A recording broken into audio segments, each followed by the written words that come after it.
Tonight's topic is the war on drugs, and we have Rick Overton, Laurie Buckley, Richard Chassler, and John Fugelsang, and this is the panel portion of the show. Now, we have this war on drug going on, and for me, it's become personal because I am a medical marijuana user, and I have my letter from my doctor, and I don't mind saying this on camera to the world, you know, like, oh, I'm edgy just like Bill Bronner. We're a pot smoking, me and Bill Bronner like that. So, but it does, the whole idea when the government tells you marijuana is bad for you and you get raised like that, and then you try it and you go, hey, I can still drive. Actually, women will still talk to me at a party. I'm actually more relaxed, and I'm a better conversationalist. And it's just the idea, the anti-democracy of it, the fact that they want to prosecute people as a control mechanism. The hypocrisy of being able to say to people, well, you can't use this because it's bad. Right. When every major medical study in the country, from the Mayo Clinic to Harvard to Johns Hopkins, disagrees with that statement, and they conceal it. And the government itself prescribes it to 8 Americans. So it's giving the medicine to people and saying at the same time, you can't use this, it's bad. And there's no anal leakage. And there's no anal leakage. Which you can even get that from potato chips. Yeah, it's well, it depends on how you smuggle it, Rick. But that's it's the same government that's telling you, the one that goes out and murders, 60,000 Iraqis and traumatizes millions of people. Got 75% of the people in federal prison are in there for drugs. You know, when we finally get it, just because we're not buying your prescription medicine doesn't mean that people should suffer like that. You know, I think I heard a former Supreme Court judge say on the Today Show about 12 years ago that if we decriminalized drugs tomorrow, the violence would stop in the street. Of course. Right. You know, but we're choosing to have our tanks, our cars, our old World War II weapons or Korean War, whatever we pick de jour of weaponry that trickles down the police department. They're over-armed, over-tense, and over-abusive. And this is what this violence has created. Well, and what was brought up during the monologues was just that it's corrupted people. It's corrupted the police. It's corrupted the legal system. I mean, if you're a large drug dealer, you hire the best lawyer, and you fucking Enron their butt. You know, you put on such a legal, or you O.J. Simpson, I guess what it is when you're doing a criminal defense with a big team. Yeah, well, you'd have to have a really good jury consultant to know that you're getting 12 users. Right. Damn, you're good. Yeah, it's money well spent. 12 hungry men. That's it. Very good. And women. Well, we're the largest users of illicit drugs in the world. America has that title, and yet we don't diplomatically settle it. We are not willing to consider it as to do anything about health. We would rather shoot them up, keep up the violence, keep everybody separated, incarcerate more black men, traumatize the Mexicans for doing the right thing. Well, I mean, and it's in a crazy business. We're interrupting their corporate profits. The situation right now, though, is with drugs. There's so many prescription drugs that you can talk to a doctor online, and he will prescribe you with OxyContin or something like that. Some, sleeping pills. What's Valiums. that number again? it's not even that. Look at the advertising. Right. Tell your doctor to give you Valtrex. Right.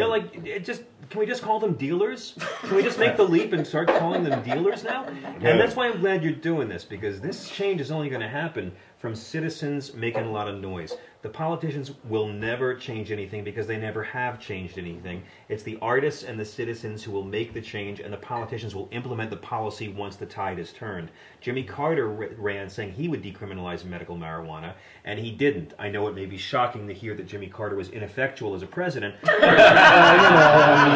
And the thing is that you can be addicted to anything. You can be addicted to sugar, to caffeine, to high fructose corn syrup, to soap operas, to hate radio, to pro wrestling. My parents can't stand the church, and they can't stand the Pope. They go to church 7 days a week. They're Catholics. Everyone's addicted to something.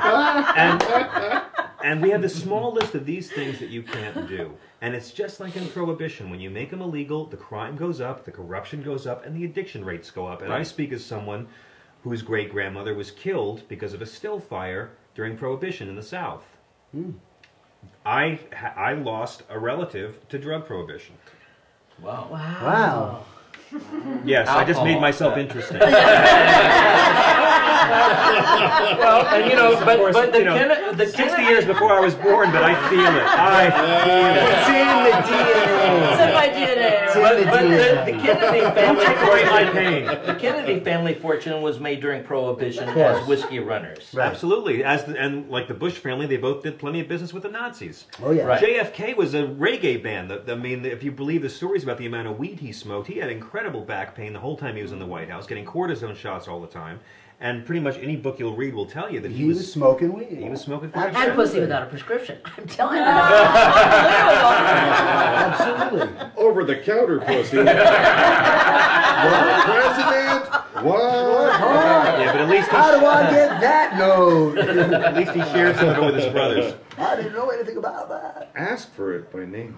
No, I mean, do you think that all of this pharmaceutical mania, the advertising mania and everything, I mean, first of all, it's about the only thing that's holding on for TV. I mean, TV has lost so many of their advertisers, you know, that pharmaceuticals are what's going on.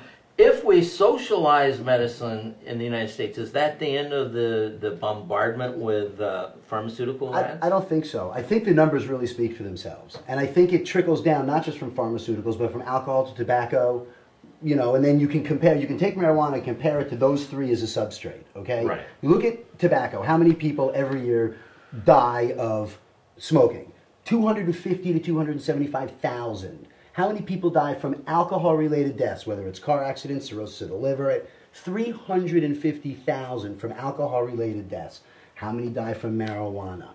If marijuana would just kill a couple of people once Then in a while, we'd make it the could list. be legal, you know, this is the problem. And when you go, and then you go to prescription finally. drugs. Then Maybe you go the first to prescription die drugs. for my cause. Okay. You If only Anna and Nicole Then you go to Had been had a in on the smoker. ganja. Yeah. Right, but then look at A prescription double drugs. lugger. How many people are addicted to prescription drugs? Checking into detox centers for prescription drugs continue to perpetuate the pharmaceutical lobbying of the country because they continue to buy into the need for prescription drugs. Well, the pharmaceutical industry also is responsible for funding the big raids Oh. on vitamin B12 clinics that are using no preservatives, no mercury in my shot, thank you. And they were coming in with AK-47s into places where people are sick, trying to get Saying well it's again. non-FDA compliant. And yeah, States' as rights. if Food and Drug absolutely Which goes to Agency. states' rights, which goes to the Constitution, which I guess our president never read. Well, and bother the sick. You know, look at the AIDS patients that need something, hopefully to get their medicine, but also be able to eat. And it's just traumatizing all the millions of families that have been, you know, Well, put you on know the what? bad weed scene. You know, and it I've was never detoxed from marijuana several times, and I've been able to go ahead and function with my life. As much as I loved it, you know. It is an easy drug to detox from compared to the other ones. Cocaine, I'm with you. I still don't get. What is cocaine going to give you that 4 triple lattes wouldn't? You know? Right, exactly. But you know, marijuana has A been nosebleed. Horrible post-nasal Yeah. icky. Right. marijuana's been in this country longer than white people. You know, Yeah. and I think I said a second ago that if you favor legalized marijuana, that makes you the conservative, and this is how we turn the tables. What was in the peace pipe?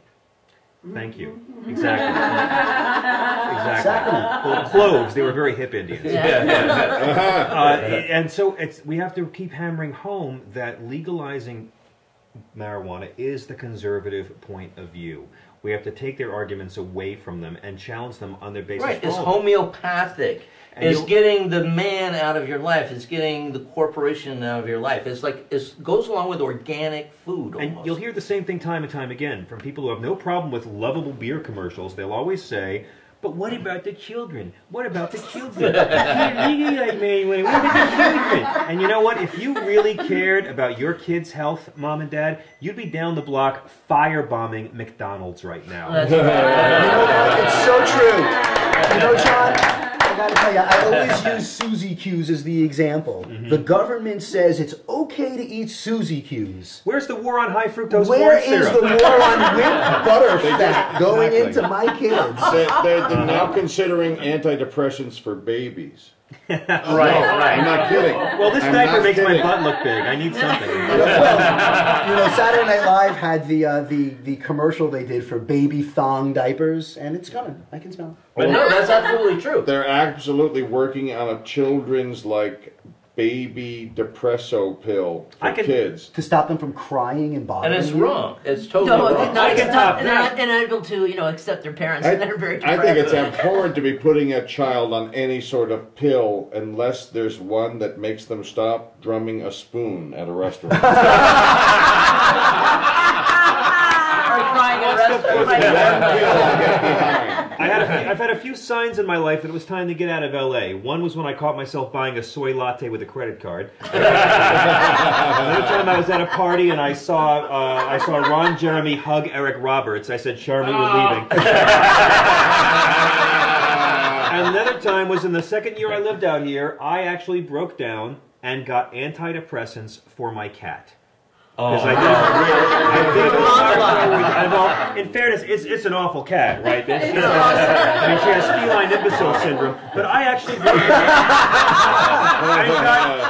broke down and got antidepressants. Imagine third world children praying that they may be reincarnated as a domestic American pet. So that you can give antidepressants. Exactly. Unbelievable. The only kind of antidepressants you should ever take for animals is like when Keith Moon takes a horse tranquilizer. Other than that, and you know what? I even have my wife has a theory that restless leg syndrome is a symptom of a side effect of a drug you're already taking. I have a theory about RLS. I think a politician has RLS and decided I need some other kind of drug to make my legs stop bouncing. Exactly. So go ahead and breathe like this. What happens if we gave that RLS drugs to James Brown? We lose all the funk. I mean, look, our Supreme Court justice came out and said he was addicted to... William Rehnquist. Rehnquist. Yeah. Came out and said he was addicted to Painkillers, Tuinals or painkillers or ludes. I don't know what. While on the bench. While he was overseeing the Clinton impeachment, Yeah. where he sewed little gold rings to the sides of the sleeves of his dress because he saw it in a Gilbert and Sullivan operetta and thought it looked cool. This was our Yeah. Single-handed. Chief Justice. Yeah. You know what? Yeah. And While people- high on painkillers. I'll take you a step further than that. This guy, William Rehnquist, the most regressive Chief Justice we've had, was, when he was a young law clerk, wrote briefs defending racial segregation. He was a segregationist and became Chief Justice, and nobody cared. But you try running for office saying you smoked pot once and liked it. Right? Well, Yeah. Obama's looking at that right now. Obama was a pot smoker the whole time he was a social worker and while he was in college. And Well, there you go. hey, we're running out of time, and we have a tradition of giving everybody a moment to finalize any thoughts that they might have on the topic. Rick, any final thoughts on the war on drugs? One war at a time. Come on. Rick Overton! RickOverton.net, I believe you are, aren't you? Yeah, I lost the comm. Some bitch just grabbed it up to be an asshole about it. Yeah, hey, he's a good guy too. He's a that good other guy. Rick Good, Overton. nice name. Yeah. Laurie. I believe in decriminalizing all drugs. I like the way they do it in Amsterdam. Call us when you're ready. We'll be here for you. Explore what you got to explore. Be cool and stop criminalizing people and to set those prisoners free. Let's get to some business and clean up the streets or something. There you Cleanser. go. I don't know. Laurie Buckley and your radio show again. Speak Your Mind on WIRNonline.com, Monday through Friday, 11 to 1 p.m. Call and talk about pissed off, tired of things. Call. Laurie Buckley. Excellent. This is for all the people watching. Know how your country works. Write to the Speaker of the House and tell them what's important to you, and let them know that you're not going to vote for them and give them a paycheck the next time election times come around. And know to stand up for your rights because you're Americans, and the laws that govern this country were written on paper made from the great plant of hemp. So stand up for it and defend it. And you're not a criminal. And you're not a bad person, you're just an American. So always fight for that. That's my feelings about it. Richard Chassler. John. If you're gonna bust drug pot dealers, you gotta bust God, because he continues to like growing the stuff year after year. Amen. Jesus was a peaceful, radical, nonviolent revolutionary who hung around with lepers, hookers, and crooks. He never spoke English, wasn't an American citizen, was anti-capitalist, totally anti-death penalty, anti-public prayer, Matthew 6:5, look it up, he was anti-public prayer, was never once anti-gay, and he was a long-haired, brown-skinned, it's in the book, brown-skinned, Totally. homeless Middle Eastern Jew. I have a hard time believing that guy would want to deny a flower to sick people. Decriminalize, regulate, and tax the shit out of it. God bless you for doing the Lord's work, Bill. Jesus was dead.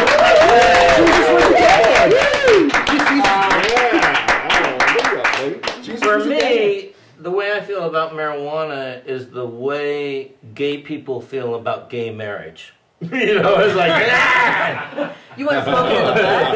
I thought you were going to say cock. Yeah. So, what I feel about gay marriages, anybody dumb enough. Right. Join the club. I mean, you know what? Actually, you know what? Marriage can be good. It's just don't go into it with the traditional Republican. Hey, my girl and I are 15 years together this week, so I'm celibate. But as far as gay marriage goes, if y'all are conservatives and you really hate gay sex, let them get married. They'll stop. Sure. If you're a guy and you're going to marry another guy, just make sure he smokes. All right, well, next week the topic is immigration, and we have a great cast for that. Thanks for watching, and great job, guys. I had a lot of fun.